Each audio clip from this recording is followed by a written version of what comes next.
Now, how to become a Live Good member? Medyo lumalalim na yung pinag-usapan natin. No? Register with your sponsors link. You pay $9.95.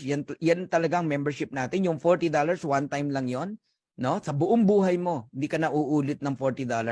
Pero itong $9.95, every month po yan. You need to stay active by paying your monthly membership. Guys, makinig kayo maigi ha. Kailangan mo daw magbayad ng $9.95 o 560 pesos every month. Bakit? Ang tawag po kasi dyan ay subscription. So subscription membership po tayo. Are you familiar sa mga subscription? Sample na lang muna kita. Kung naka-wifi kayo sa bahay niyan, nakasubscribe ka sa wifi nyo. Huwag kang magbayad, puto lang internet mo. Okay? Kung may kuryente kayo, Meralco, huwag kang magbayad, puto lang kuryente nyo. Ang tubig, ganun